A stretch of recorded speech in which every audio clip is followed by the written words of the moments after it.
a Dredfunn original production. Please sit back and enjoy.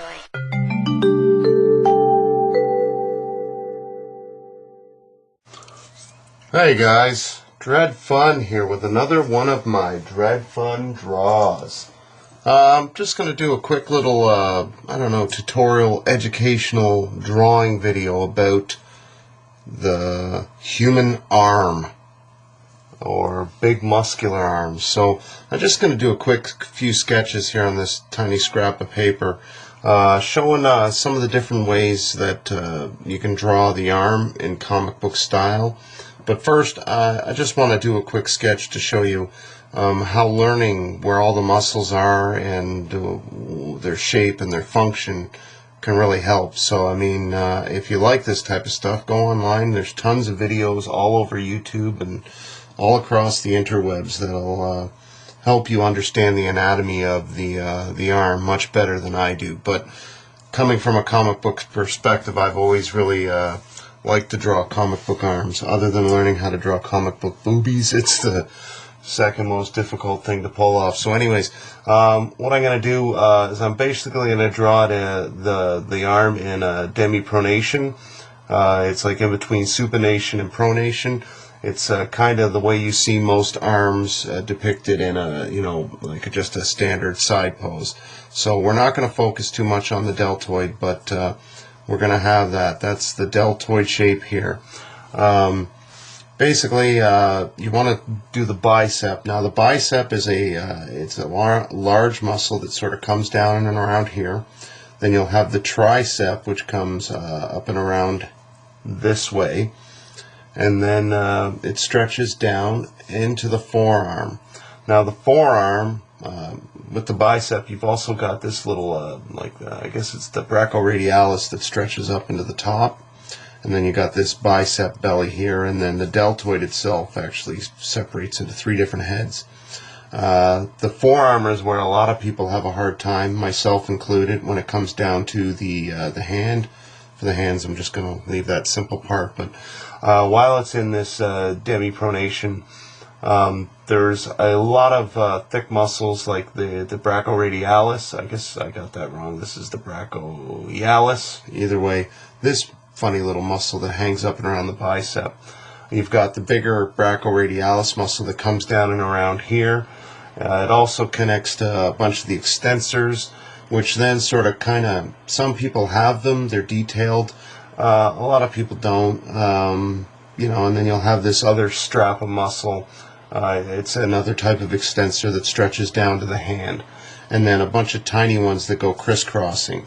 So you can see how, I'll darken it up a bit. You got the two heads. You got the tricep from this angle that sort of comes up there. You got this muscle, the bicep muscle there. And then you've got all these nice little extensor muscles that come in around here that aren't always quite so detailed. But I'm going to do them in sort of like that. The muscles themselves will have, like the meat bellies, the striations will go kind of like this. So keep that in mind when you're sort of adding details. And then you can go ahead and throw veins over top of this. Take a look at bodybuilders. Usually in the bicep, they'll sometimes have a squiggly vein that goes up and around here. And then a lot of forearm veins. Now, of course, this is a well-built arm. Most human arms look not quite so dynamic. The bicep muscle will be long and thin. The tricep itself won't be sticking up, and even though most people that don't train, they still will have quite a bit of deltoid size, maybe not the definition. And then the forearm, of course, will just break down into smaller muscles. This in itself isn't a bad arm. I mean, you still got all the the muscle bellies, and then we got the same muscles sort of stretching in the forearm. But your average, well-trained human is going to have an arm more like that. Now, understanding where all these muscles are and how they sort of fit in the human body definitely helps.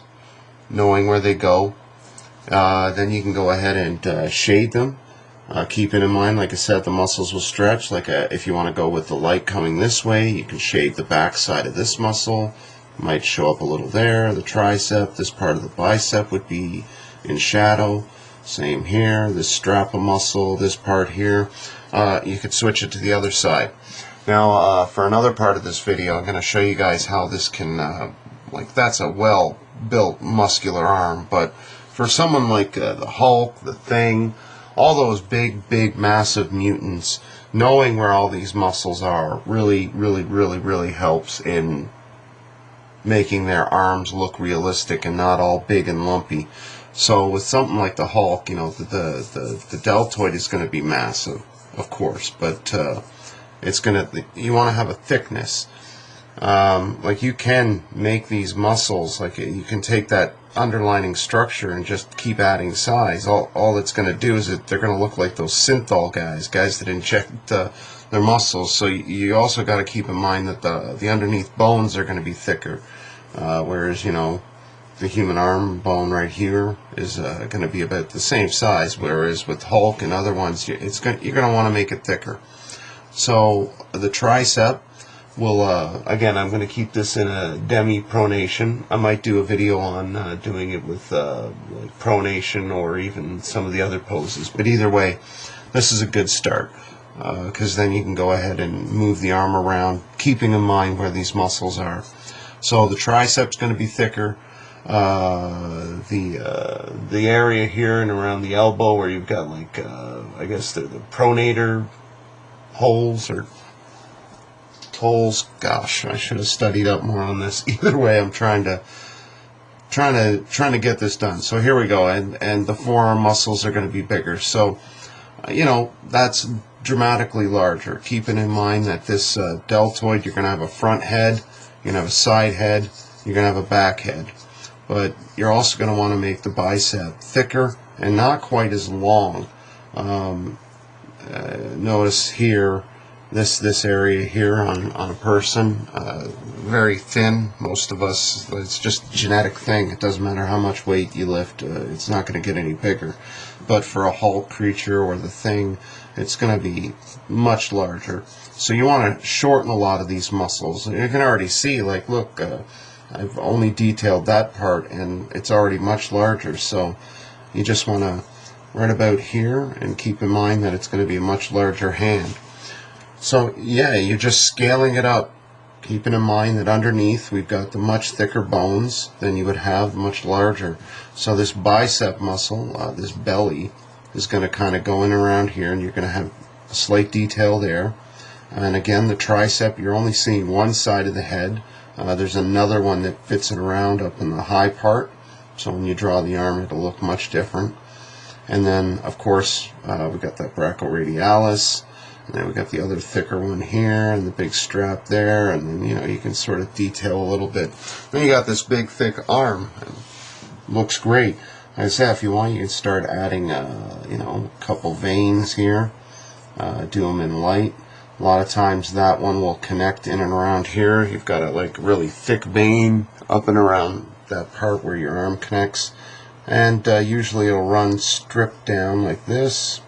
And then, you know, sometimes guys will have one running across their tricep. You don't want to go too crazy, but you want to show that this is a very ripped arm. And then you go ahead and just darken it up a bit. I like to use a freehand. I ink all of my artwork, so I kind of use it as a last stage of detailing, drawing, and making it look good. I'm going to sort of shade things on this side as opposed to that side, so I'm keeping in mind that this side of the vein is actually going to be cast in light, whereas this side is going to be cast in darkness. So certain parts of the vein, they're going to have like almost like a furrow. So there we go. And then I'm going to just detail the other side. A lot of times I'm just laying things out to keep in mind with how I'm going to detail it, like I said, when I go to ink it. You know, you want to keep in mind too that muscles flow. They stretch. If you're going to have the muscles up over the head, it's going to look different. Certain muscles will be crunched up, other muscles will be much larger. So there you go, and I'm just gonna again add a bit of shade here, detailing this area there. If you want, you can go in and add some hatching, which is really nice. If you do it properly, it looks good. If you don't, it can look like hair. If you intend it to look like hair, that's always good. So I prefer just, going in at it like this. I'll come across that way and then go back the other way. Keeping in mind that certain areas I'm not going to want to hatch at all. That's going to be where light will show up. When I'm doing realistic pencils, take a much different approach. This is a practice style, very inspired by Jim Lee and Norm Breyfogle and a lot of other artists. So I try to develop my own style. Again, just highlighting certain areas, keeping in mind that when this gets colored, if you're the one coloring it or if someone else is coloring it, they'll be able to see where it is that you want certain things to be darker as opposed to light, leaving these areas over here. So you see that's how that's how you can use the understanding of human anatomy. The muscles in an arm, like I even got like a Hulk arm here, a toy. I'll just show you guys briefly. Like I say, you can, that's kind of almost how we would have the arm. A slight, like I said, it's a demi-pronation. And like I said, all those muscles. Look at toys, look at people, look at bodybuilding magazines, anatomy magazines, anatomy books. Or basically just go online and type in big frickin' arms, and you'll see all kinds of different realistic muscles, and you'll see how drawing them in a comic book style is almost it's like a hybridization. You're never going to find a human arm like this. You're just not. It doesn't really matter if you're taking massive amounts of foreign chemicals to increase your testosterone. The underlying muscular structure, even if you take growth hormone, it's only going to do so much, and that's why you want to keep in mind that you're changing the structure underneath. You're making everything thicker. The bones, they're going to have a short thickness that regular arm bones aren't going to have. Same with the muscles. Like I said, this area here, if you want to take a look with a ruler, really isn't that much different. About 3, 2.5, about 2.5. So it's really not that much longer. It's just there's a thickness to it, and that's kind of how you want to do it. Like I said, if you don't take into account, you're going to end up with an arm that will look balloonish, kind of like this, and the joints will be too thin. And that's okay if that's the type of style that you want to go for. I mean, experiment with it. Just keep in mind that these are the muscles. So if you're going to draw this arm in this position, that's the muscles. You can mess around with the shape and the size and how you want to detail them. And the more you do that, the better you're going to get. You're going to get at it, and the more you're going to want to do it, and the more you're going to want to try it from different positions. Hope you guys like this video. Don't forget to subscribe and pass it on. Dredfunn out. This has been a Dredfunn.com production. Thanks for watching.